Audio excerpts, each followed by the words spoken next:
And we're back for our UFC Vegas 108 Best Bets. Tatsuro Taira, Hyung Sung Park in the main event. Best bets are a day later this week. We'll get back to the normal schedule next week, but we have our best bets. Not gonna lie, had to dig deep for some bets today. Okay? Had to dig deep a little bit. Some of these fights, well, for one, this card's just not good. I'm trying to remain positive, guys.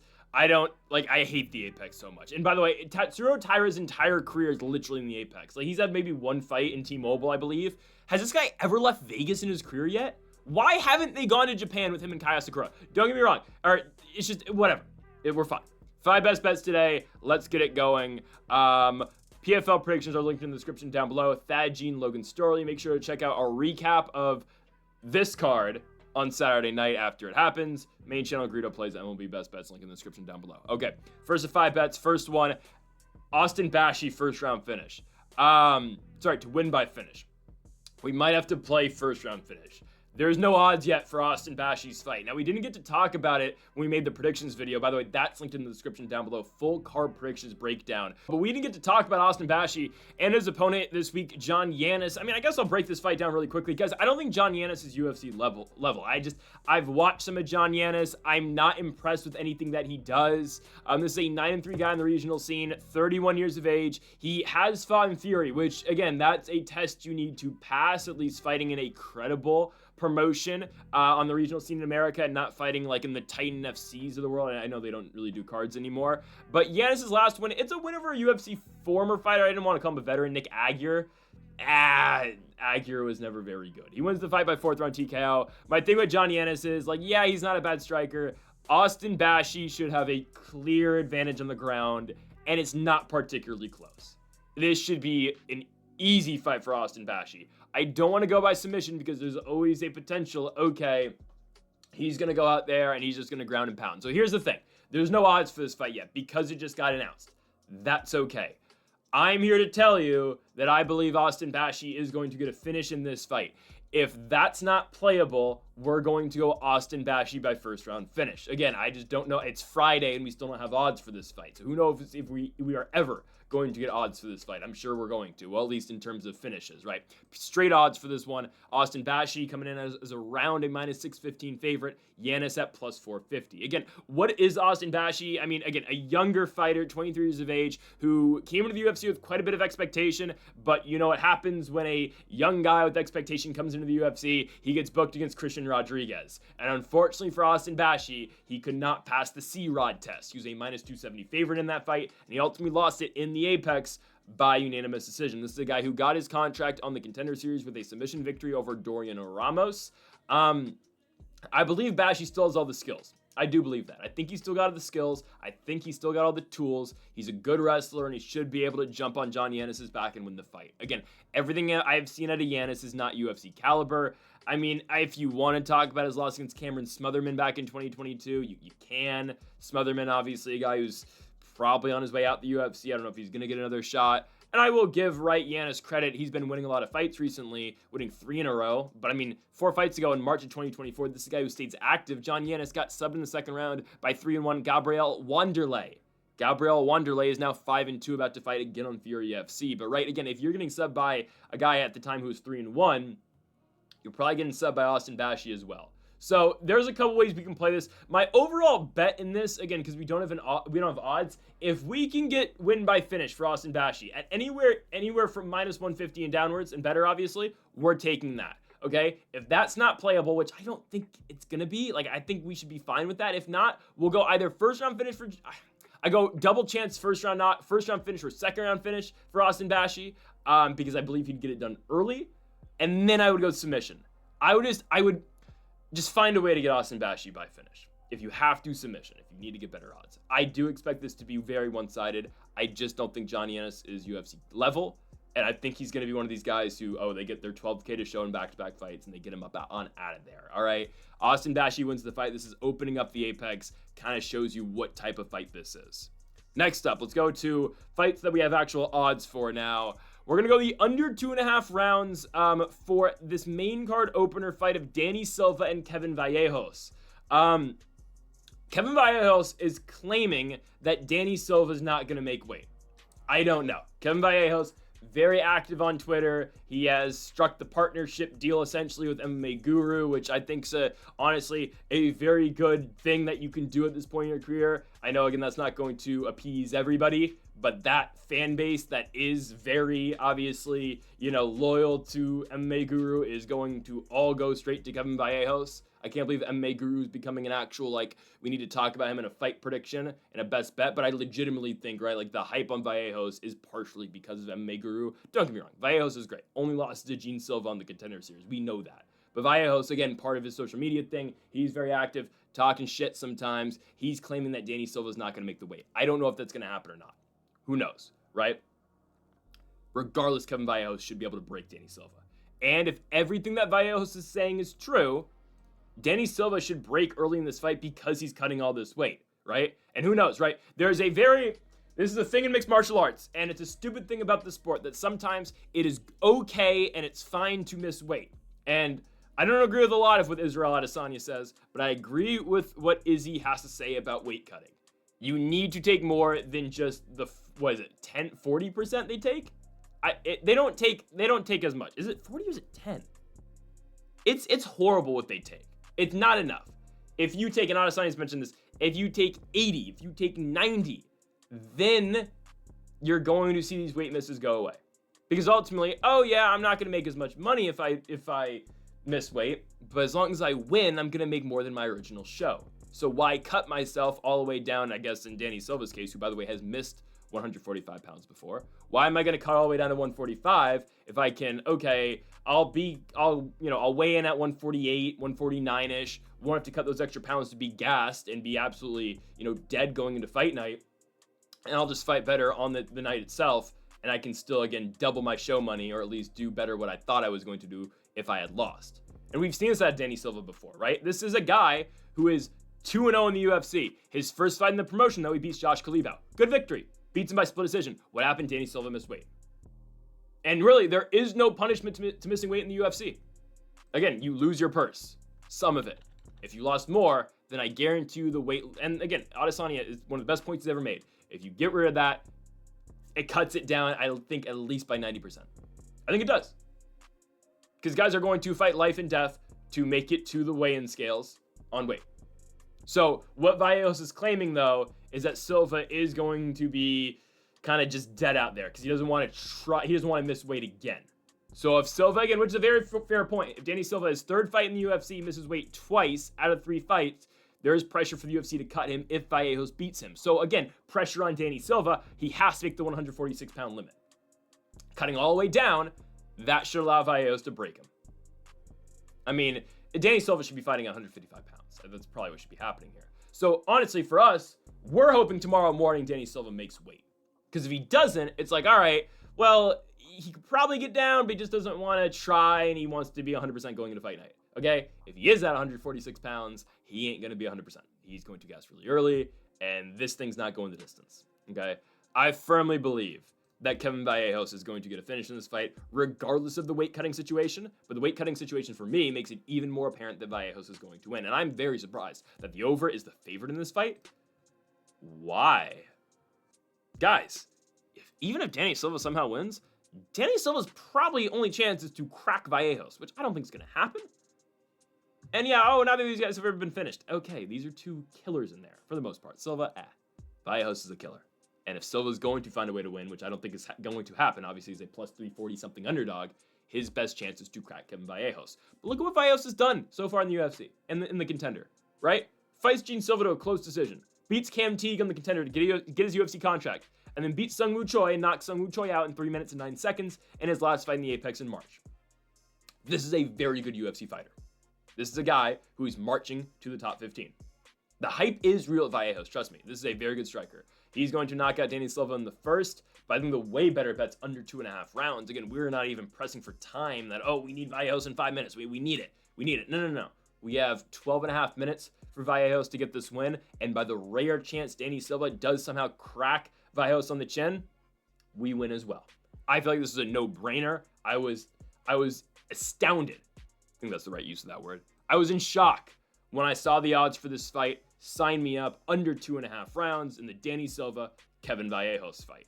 to our third best bet of the video. We move now to our first of two money lines. Guys, I see no value on this entire card for favorites on the money line.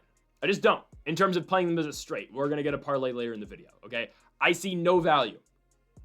I'm looking at this entire card, and don't get me wrong, this card's hard to bet on. It just is, because the UFC is not giving us much to work with this week. And hell, next week's not much better. Roman Dolidze, Anthony Hernandez main event, thanks. We had to get some shit cards out the way before we get Drikas and Hamzat in 2 weeks. But at least next week, there's material, right? Like, we can put the house on Julius Walker to knock out Rafael Kirketa in under 2.5 minutes, right? Like, we can do something like that next week, right? We can, bet on Uros Medic to knock out Gilbert Urbina. There's going to be a lot of finishes next week on that card because there's so many lopsided bouts. Anyways, Toshiomi Kazama's fighting Elijah Smith. Like, what are we doing? Anyways, they didn't give us much this week, so we're going to have to play some underdogs. My mindset for these two guys, there's going to be back-to-back dogs. We just need one to hit, and we are in the green. If both of them don't hit, that sucks. There's a chance both of them hit. I'm telling you, there's a better chance both of them hit than they both don't hit, okay? And to be honest, we just need one to get into the green. I think we're going to get both, but that's just how I'm looking at this. First of which is Neil Magny versus Elizeu Zaleski dos Santos. I don't understand why Elizeu Zaleski is such a big favorite. I don't understand if this fight's even. I'm still taking Neil Magny, but I would get it more. I don't get why Zaleski is a minus 195-ish favorite going into this one. You can look at Neil Magny's last two outings and you can see, okay, a loss to Carlos Prates, a loss to Michael Morales. Do those suck? Yeah. But I keep saying this about Neil Magny. Look at his record. Look at every Neil Magny loss since fans came back in the building. Well, I guess the Shavkat fight doesn't apply, but we'll go with that, right? Because there weren't fans yet. But since 2022, Neil Magny's losses are Shavkat Rakhmonov, Gilbert Burns, that's not a young prospect, but that's fine, Ian Machado Gary, Michael Morales, Carlos Prates. Every single one of those young guys is in the top 10. And that's looked at as like the future of 170 pounds. I mean, he's just missing Sean Brady. He's missing Brady and maybe a Buckley. As Buckley in that tier, I don't know. Colby wins. Doesn't look that good anymore because he got destroyed by Usman. It's fine. I'm telling you, Neil Magny only loses to up-and-coming guys. Mike Mallet fraud checked him. I still think Mike Mallett's actually going to be kind of decent. I think, he was, in all fairness to Mallet, he was like 15 seconds away from winning the fight 2 rounds to 1. Zaleski is 38, and sure, Magny's old too. This is an unction in the Apex, right? 2 veterans of the sport, 2 unks. How does the UFC reward him? Go fight in a warehouse. Yep. Go fight in a warehouse. Way to go. Let's go. That's fine, guys. Neil Magny, I think, should be able to make this boring enough, which is never what you want to hear when you're planning on watching a fight. I get that. I think legitimately Magny can just make this boring. Guys, Zaleski's lost 3 of 4. He's been winless in 3 of 4. Should he have beaten Hernat Fakhretdinov? Maybe. That's fine. The Brazilian crowd kind of shifts that fight a little bit. That's neither here or there. Zaleski's lost 2 of 3. So you want to talk about Magny's, you want to talk about Magny struggling. That's fair. He's lost 2 of 3 at the same time. But Magny's fighting Mike Malott, Michael Morales, and Carlos Prates. Zaleski's fighting, not Mike Malott, Randy Brown, Zachary Scroggin, and Chidi Njokuani. And Njokuani knocks him out in the first round. He beats Scroggin because, even Neil Magny might even finish Scroggin because obviously Magny's a decision point machine. Randy Brown beat up on Elizeu Zaleski dos Santos. I don't see it, guys. I don't see it. I think Neil Magny, I know, again, Magny striking, it is what it is, right? Like, it's kind of slow. It is what it is. Like, he just kind of finds his way into range, and it's not great. But this is a veteran who's 22 and what in the UFC? 22 and 12? There's very few guys that are in the 21 club. Neil Magny's in it.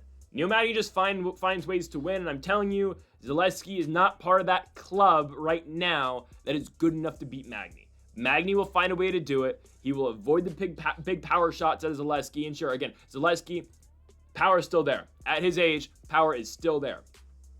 I feel like Neil Magny is going to be able to close distance well enough, and he's going to be able to get in tight, and I think he's going to be able to just out-clinch Zaleski and make this fight as boring as possible. I think he'll be okay. I'm taking Neil Magny to beat Alizio Zaleski dos Santos. Let's not forget, by the way, like Zaleski's coming off a knockout loss in March. You know, Magny at least took a year off after his knockout. I'm taking Neil Magny by decision. Okay, that's the best bet on this one. Money line currently sitting at plus 160 for Magny. Second money line is going to be Chris Duncan money line at plus 170. Okay, again, we just need one of these to hit, so we're in the green, right? We're hoping both of them do. I don't know how many people are taking Chris Duncan. I'm one of them, though. You know, I look at Tapology right now. I mean, the Zaleski Magny, you know, the spread on that, or, you know, in terms of people picking one or another, not that crazy. 53% of voters going with with Zaleski, 47% of voters going with Neil Magny. For the Duncan-Rebecki fight, I mean, it's 17% Duncan and 83 Rebecki. I just don't see it. I think Chris Duncan wins the fight late. I said it in our full card predictions video earlier in the week, and I still believe so. And the more I keep watching on Rebecki and rewatching the fights, it's just like he's not great as the fight goes on. Early, yeah, and here's the thing about Rebecki. I'll give him credit. Every punch Rebecki throws, he's trying to knock your head off. Every single punch, for the most part, at least early in the fight. In that first round, it is danger zone for Mateusz Rebecki. But here's where Chris Duncan beats him. Okay, I'm going to give Mateusz Rebecki the first round. I think he can get it. I think he can. Because I believe Rebecki's going to be the one chasing the finish in the first. I believe he's going to be walking down Chris Duncan in the first round. So if Chris Duncan loses the first round, and let's say it's not even competitive, that's okay. Because Chris Duncan's going to take over that fight in the second and the third round. And it's not even like I am, you know, it's just like, oh, I love the not the grappling. I love the cardio of Chris Duncan, and I believe he can win late in fights. It's not because of that. I've seen Duncan win decisions and have to dig deep against the likes of Omar Morales, which I understand is not the craziest outcome, but that's fine. I've seen Duncan go late in fights and still be able to grapple. I'm looking at Chris Duncan's last victory where he beats Jordan Vucenic. Is the fight all the most entertaining? No, but Duncan does knock down Vucenic in the first round, which I think, again, goes to show, like, Duncan is underrated on the feet. He is. You don't expect Chris Duncan to hit you with a big shot and put you down, and I wouldn't expect him to win a lot of striking exchanges against Rebecki. But if you get too wild and Rebecki does chase the finish too much and keeps throwing his looping overhands, it will leave him to be exposed. And maybe Duncan does catch him. But Duncan eventually in that second round eats some damage from Vucenic, drags the fight down a couple times, gets the submission. The main fight why I'm taking Chris Duncan over Rebecki is because of Rebecki CDF. I can't get that fight away from my memory in terms of when I'm thinking about Mateusz Rebecki fights. It's just 2 fights ago. Guys, the Murderbeck-Orbelai fight is great. Really good fight. Rebecki fights well throughout. Good 15-minute scrap. And Rebecki, in the first time in his UFC career for the most part, he got better as the fight went on. Which may be, again, I believe that's going to be an outlier. Maybe that continues to be the case. Who knows in this fight this weekend? But I look at the CDF fight in St. Louis, Missouri, and it's so bad for Rebecki. First round's dominant. You're thinking, okay, I mean, you know, CDF is old, you know, Rebecki's going to get Fajeda out of here really quickly. He knocks him down in the first round. What happens in the second, though? Carlos Diego Fajeda starts to take over the fight. And the third round is one of the most dominant rounds you're going to watch. Eventually, Diego Fajeda actually gets the finish. That fight was well on its way to being a 29-27 decision for Diego Fajeda, with Rebecki obviously only winning the first and CDF getting the 10-8 round in the third. Because that third round, Rebecki does nothing. He's out of gas. Diego Fajeda takes him down. Rebecki's only moment of hope in that third round is a desperation shot that he lands, but CDF immediately pops right back up to his feet. Diego Fajeda outstrikes Mateusz Rebecki in that third round significantly, 62-6, and outgrapples him and eventually finishes him on the ground with ground and pound too. It's a brutal outcome. And I'm not telling you Chris Duncan's going to style on him like Carlos Diego Fajeda did. However, I do believe he's able to do just enough, okay? And I think as the fight goes on, Chris Duncan will still be there. I am concerned about what Mateusz Rebecki's going to be early in the fight, because Duncan, he can take a punch. He can. Duncan can take a punch. He can stay in there. This is a guy who's 4-1 in the UFC with his only loss to Manuel Torres. Manuel Torres submitted him. You know? That doesn't apply here. Mateusz Rebecki has grappling. I don't think he's going to go to it against Duncan, because why would you, right? If you're Mateusz Rebecki, your pathway of least resistance is going to be on the feet. So I like this a lot for Chris Duncan here. Again, my mindset with these 2 money line bets, is this the best way to approach things betting wise? Maybe not. I'm looking at Neil Magny and Chris Duncan. I'm like, all right, one of these 2 are going to win. And we get similar odds for both, and if we hit on both, we're partying, right? I think it's going to happen. I think they're both going to win. Who am I more confident about? Probably Magni. I don't know why Elizio Zaleski's, I don't know why he's got such respect from the books. But I think Duncan's going to win too. I think he's going to lose the first round. I think whether we get a decision out of Duncan where he wins 2 and 3, or where I picked late round finish for Chris Duncan, I'm going 3rd round sub for Duncan. I do think, again, Mateusz Rebecki's going to maybe hurt Duncan early. Duncan's going to stay in the fight. Rebecki's going to chase that finish. In the second round, he loses. And then, like the CDF fight, Duncan just takes over in the third. I'm not fazed by the Murtabek or Belai fight right now. And if Rebecki fights well this weekend, okay, I'm sold. You win the co-main event. You bounce back after that bad Carlos Diego Fajeda loss. I'm sold again. Right now, I'm not sold. Give me Chris Duncan. Our final best bet is our parlay 2 legs. Rodolfo Vieira and Tatsuro Taira. Minus 120. This is fine. This is really fine. These two feel like locks. So I was surprised when I went through the parlay machine and I was like, oh, we're going to get this at close to even money. Somewhat close. Minus 120. Sign me up. I'm not against it. If you really want to get to even, throw Austin Bashi in there. I'm not going to do it, but I think this is great. I think this is absolutely phenomenal. Rodolfo Vieira is not losing to Tresean Gore. Nope, not happening. Tresean Gore is just not on this level.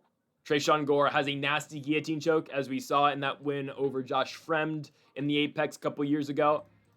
Just because you won by submission once, or I guess 3 times, once in the UFC. Oh no, he submitted Antonio Tricoli. Oh no. He's not on the level of the black belt hunter, Rodolfo Vieira. Again, this guy is dominant on the ground.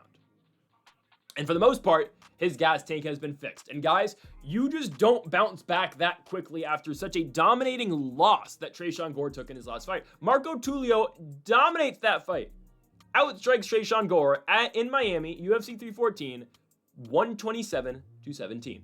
Tresean Gore in the span of 8 minutes gets outstruck by 110 significant strikes. He gets knocked down twice. Really could have been 3, but it is what it is. Gets wobbled a crap ton. I don't like it. Tresean Gore got knocked out by Cody Brundage, and obviously those two don't apply in this fight because Rodolfo Vieira is not gonna knock out Gore. That's fair. You tell me Tresean Gore is on the grappling level of Rodolfo Vieira? Because the game plan changes now for Tresean Gore. It does. Because now Tresean Gore is the striker. It's just not gonna happen, guys. It's not. Because Tresean Gore, again, the guillotine's good. Submitted Tricoli with it, submitted Fremd with it. It's a good guillotine choke. He ain't doing that against Rodolfo Vieira. The only way he would be able to is like in an Anthony Hernandez spot where, Rodolfo Vieira is tired at the end of the fight, and Anthony Hernandez basically exhaustion taps him with the rear naked at the end of the fight. That's just not happening here. Tresean Gore is not winning a war of attrition against Rodolfo Vieira, and I firmly believe that. So that's the first leg. Second leg is Tatsuro Taira. We're going to take this all the way to the main event. Tatsuro Taira versus Hyung-Sung Park. Guys, Hyung-Sung Park's just not on Taira's level right now. Maybe he will someday.